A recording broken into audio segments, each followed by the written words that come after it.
Greetings, ladies and gentlemen, and welcome to a video about which characters you should relic immediately upon unlocking at 7 stars. This is mainly going to be focused around characters that are maybe take a little bit longer to unlock, like a Congo's character or a high legendary character. I'm not going to talk about Galactic Legends, but they do all fit in that category. If you unlock Galactic Legend, you want to get them into relics ASAP. You want to be ready so that when you finish the ticket farming and get all those shards, you want to take them to relics immediately. So obviously they all fit that category, but who else fits into that frame of thinking? This list is going to go in no particular order, but I wanted to talk about Darth Vader first because, unlike my video talking about which characters you need to relic first overall, these are characters that once you unlock them, then you want them in relics. So a lot of these are going to be characters, they're not going to be in your first 10 relics. But I did want to include Darth Vader, and I think he might be the only one from that list, as a character you want to take to relics as soon as you get him to 7 stars. By the time you get him to 7 stars, maybe you don't have access to relics. Maybe you're not that built up. Maybe you're not even level 85 yet or something. But if you do unlock him after level 85, I definitely think you should get him into some relics just because of how much he can do for you in the early game. And this is not in general an early game video, but he is very versatile in the early game, and that's why I think he fits into this category. Even if you don't have Palpatine up and running, his leadership ability is more than adequate to get some things done solo lesser Geos. As long as you have the one Zeta on Merciless Massacre, you can deal out tons of damage. It's like 5, 6, 7 turns in a row. Just crazy. He's not going to lose his turn meter, and he does great damage over time. Not just with the damage over times, but his mastery is very strong damage, defense, penetration. So that's really going to scale up very well with relics. And whereas you're not going to gain speed or crit damage or anything, you are going to gain offense and arm penetration, which is particularly useful for a damage dealing character. Only strength attackers are getting that in the attack category in the mastery, I think. So don't sleep on him. If you get him to 7 stars through achievements or through the Fleet Arena and you are over level 85 and you're ready for relics, give it to Darth Vader right away. And next we're going to talk about General Anakin Skywalker. If you went through all the steps to unlock him, which is a lot of characters at a pretty decently high power level, not in relics necessarily, but pretty high power level, and you spent all those guild event tokens to take him from 5 stars to 7 stars, you're going to want to be ready to take him into relics as soon as possible. At least gear 13 to get him his maximum protection rating, because past gear 13 you're not getting extra protection. So gear 13 at least is getting him all the protection he wants, because under his leadership he's taking the fire for the entire team. You can't damage the rest of his team under health as long as he is standing in his advance pose, or whatever you call it. Yeah, advance. And then when he goes down, he's going to recover his protection over time. But you want to reduce the amount of time it takes for him to increase the amount of time it takes for him to go down, reduce the chances of it. His armor is going to scale with relics. His health is going to scale, which isn't quite as important, but his damage too. And he is really just doing a lot for the whole team. He did get nerfed in 2021, and his basic is no longer ignoring defense completely, but he still does lots of damage, especially with his specials. If you open up with the AoE and get a daze, then he uses his second special, and it's going to deal double damage if they are dazed. If you do this first, use Armor Shred, and then Force Grip, it's going to be a guaranteed critical hit, and he does all kinds of stuff. So you just want him bulky as possible and as heavy hitting as possible, and he can carry the team for the most part. If you want another relic on that team, probably go with 5s. Next on deck, we got Reva, or Third Sister as she is known as in-game. But this is a very long path to unlock her, and if you do finally get through that journey to unlock her through territory battle, you better be ready to relic her up. Most people, when they unlock her, they already have Grand Inquisitor, which is kind of necessary to have her best team available. But even if you don't have Grand Inquisitor, I still think you should get her up to relics. And for players that are going to take a very long time to unlock Reva, maybe your guild doesn't have many players with Inquisitors built up, it's going to be even more important to keep an eye on the progress with her shards. As soon as she is 7 star, take her into relics.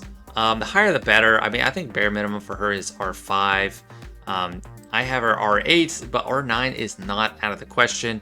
She is so tanky, so strong. She gets Hatred, which is giving her plus 100% offense and defense. So the higher relics you have, the more offense and defense she has to draw on.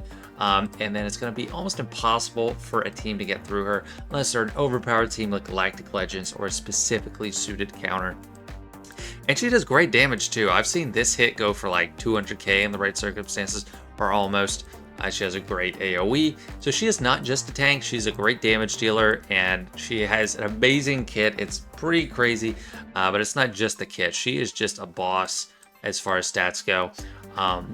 Her mastery is armor, health steal, and protection. Most importantly, protection and armor.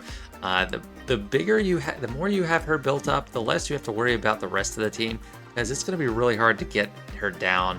Like 3 times you need to kill her for her to stay down, unless there's revive prevention or they can ignore taunts. But nevertheless, definitely a high priority to relic as soon as you possibly can. Next up, we got Maul, and this is the first Conquest character we're talking about. Not necessarily the most important one we're talking about, but he is very important. And Conquest characters for newer players, like retro Conquest characters, they take a very long time to get through Improving Grounds. So keep an eye on your progress and just have some gear hoarded up to get to gear 13 and signal data relic scraps to take him up in relics. I mean, you got to make sure he has a bit of a team to slot into the Mandalorian team or a Seer Junda team. I think as long as the further we get into the future, Seer Junda is going to be the way to go for him if you don't have Lord Vader. But if you do already have Lord Vader, definitely, yeah, that's an even bigger reason to get him into relics as soon as possible. But I anticipate most players, if they weren't around for the first Conquest that Maul came out in, they're going to get him before Lord Vader. So you want to have him up and ready. Even if you just don't have a full Mandalorian team, just bring Canderous Ordo, and then if you have like Wat Tambor or something with a team, it's going to be pretty funny. He's going to get off to the races, get his 5 stacks of Frenzy, and could take out a whole team with just the 3 characters, because he starts with Frenzy, and then when he attacks through his leadership, Canderous is going to assist a bunch of times, get a bunch of turn meter, use his special, and then Maul gets to go again and has 5 stacks of Anguish, uses Seething Rage 5 times, and can knock people out. So definitely a high priority for relics as soon as you unlock him, just because it's a very slow going to get him, so make sure you are ready. Next up, we got Malak, the OG Baldy of the Sith Empire. And he's like General Skywalker. He's one of the 2 epic confrontation characters. Requires a lot of characters invested to actually unlock him at 5 stars, and it's a long journey. Not so long now because they have increased his availability. It's a long journey through event tokens, guild event tokens and such to get him to 7 star. So when you finally do get him to 7 star, make sure you're ready to take him all the way up to gear 13 and relics, because he improves massively once you get to gear 13, and then for every step of the way along the way for relics. His protection is part of his mastery, so that's increasing more and more over time. Gear 13 is the biggest boost until gear relic 9, where he gets tons of protection. But he's just going to be a nearly impenetrable force to get through. Mine has over 300k health and protection combined, which is just health for him. And then through his Jaws of Life special, he is way harder to kill the further you get down. And if you have him gear 11 or gear 12, it's going to be easier to knock through that health and protection, or just health in his case, all the way down to 0 and skip those multiple checkpoints. Because every threshold when he passes 75%, 50% health, and 25% health, he gets 35% crit avoidance, health steal, tenacity, and defense, and those are much easier to bypass without all the extra relics. He's also getting the extra armor, and he is pretty decent with the armor to start with, so 69%. Hard to translate that into an actual effect for the number, but just trust me, you're going to want to relic him right away. If you're earlier game, you can solo a lot of teams with him. In later game, he's just going to be a safety insurance policy for your team. Very hard to get through without proper planning. Next, we got Malak's brother, or seemingly look-alike brother. And he's another Conquest unit, so it takes a long time to actually finish him off Improving Grounds. But he was one of my first 4 Relic 9s. So even if you don't take him to Relic 9, the more the better. I think Relic 7 is a minimum for him. I mean, honestly, Relic 8 or Relic 9, like as soon as you possibly can when you get him. He is just an impenetrable wall if you don't have the right team. And he recovers 100% health and protection in between matches. So like, yeah, even in Grand Arena, you can't Zerg him down, and it's weird that it's in his leadership and it's just affecting him. But he's going to go all the way to full health protection in between battles if you can't kill him. Um, you want his health really high, and you want his protection really high too. Protection stops upgrading as much after gear 13, but health really scales up very high once you get past gear 13. And he's not going to do much damage from his basic or this first special. They don't really do anything. But dealing true damage equal to 40% of his max health really scales up. And with all the extra bonuses he gets to his max health through his leadership and otherwise, it's going to be a sky-high number. And you want to make sure the sky is the limit when you are applying those relics. R5, it's like kind of laughable. Like when you see R5, it's like, if you see someone that, they're really not prioritizing things well. And I like a lot of protection as well, in addition to just health, because it makes it much harder for him to kill, beat down, because the recovering protection whenever they get debuffed, and if you have plenty of protection, it's way harder. Yeah, they recover 10% health and protection when inflicted with a debuff, and that's in Grand Arena with the Omicron, but it makes it way harder to deal with. And even if you got down to like a one-on-one with Sith Eternal Emperor, if he had enough protection, you probably wouldn't be able to kill him. So don't sleep on the relics for him. Sky is the limit, and don't skimp out on him. Now we have the third and final conquest unit on this list, and that is Commander Ahsoka Tano. She is an extremely versatile character, one of the most important in the game, has an insta-kill, which, you know, it doesn't matter how many relics she has. It's going to be an insta-kill under Jedi Master Kenobi on, like, turn 1. Or if you're running Padme, you're going to get there eventually too, and it doesn't matter how high the relics you have are. However, you want her to survive, and if you're a player that's unlocking her through Proving Grounds, you might not have Jedi Master Kenobi yet, so you're going to be using her with Padme, and you want her health to increase as much as possible. She also has a great Mastery class. She's an Agility attacker, so she gets crit chance, crit damage, and damage, so everything scales up with the relics. I am at a Relic 8, and I haven't poured a ton into offense. I just want her to survive, take turns, go fast, and I got some crit damage on there as well. But under JMK, she's gaining a lot of extra mastery, which helps scale her damage really high, and that is affected by a mastery stat. So I don't think many of the other characters would have this apply as much as I've talked about in this list. So she mainly goes with Jedi Master Kenobi, and he manipulates her mastery throughout the battle, and then the rate at which that is amplified depends on this mastery number. If you have her R7, this is going to say a 45, R6, I think 35, and it goes down and down and down. And the higher this mastery number is, which increases directly with the relics, the more her stats get amplified as you gain mastery throughout. So that's why you want her really high relics. That's what gets her damage going a lot. And under Padme, you just want her to have really high health so she survives. And she gives plus 50% health out to the whole team. So if she has high health herself from having a lot of relics, that makes her way more durable, and that protection up is going to help her last a very long time. So just a super strong character all around. Really important. If you unlock her, don't wait. Just give her all the relics right away. Now we have Jedi Knight Luke, and this is actually the first like legendary character I think we have on the list. I don't know if he counts as a hero's journey. Well, Commander Luke Skywalker had the hero's journey. So he is like technically a legendary character, but he has Galactic Legend-like requirements, tons of characters at Relics, which is a very big investment. And when you unlock him, you want to get him Relics right away just because he does a lot of damage and actually takes a lot of hits too. So his mastery has damage and defense penetration, which helps. Accuracy, it's like, don't really care too much. He has an extremely high base protection. So getting him to gear 13, you're going to have a base protection of like 70-some thousand, which is crazy. It's even higher than Jedi Master Luke, which is something I don't think a lot of players realize. And his health is really high too. It's base of 74k at Relic 8. But a lot of times, if you use him at 3v3 or 5v5 early on, he's going to be the star of the show. He's going to be like a one-man team, maybe with Hermit Yoda, Shakti, some other characters that are just built around supporting him, getting turns, cycle through his leadership ability. Once he nerfs the speed on all enemies, you can really just control the battle from there. He gets a lot of turn meter from allies taking turns, and just cycles back around, has a great buff, can stun everybody, so he's a really strong character. But the damage, you're not gonna regret giving extra relics to him. It took me a while to get him to Relic 8. I had him Relic 7 for a while, but he definitely deserves more. He's not getting extra protection until you get to like Relic 9 from the relics, but just making him really durable and hit really hard is your first and foremost priority. And I don't know, he's just a beast. So don't sleep on him, give him all the relics he wants.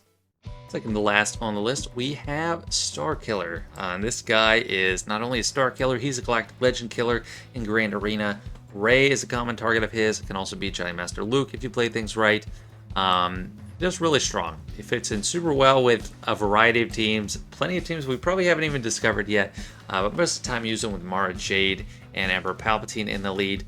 And he's just, I don't know, he's just dealing a ton of damage. Things scale with his unique, plus 100% crit damage. Just crazy. He's assisting all the time. He's the only character with an AoE basic, or like a true AoE basic. Talzin kind of has an AoE basic. Doesn't really count, in my opinion. It's conditional. But it's just really about the damage he does. And also when he gets to his full Unleashed, and he uses the special ability Size Means Nothing, deals damage to the enemy team equal to 80% of his max health. And I have him modded purely for max health. I actually need to change that because, I don't know, I think I need more damage at this point. The real modding philosophy is either pure health or tons of damage. I kind of split, I have the crit damage triangle, but a lot of health. And the more health you have, the more that AoE is going to do from crashing the Star Destroyer. Take out entire teams at once, especially with a Datacron boost for health, mod boost for health, and the health increases just like it does for every character as far as you go up with the relics. Like Commander Ahsoka Tano that we just talked about, he is an agility attacker, so he has crit chance, crit damage, and damage in his mastery. So the higher you go up, there's really nothing wasted.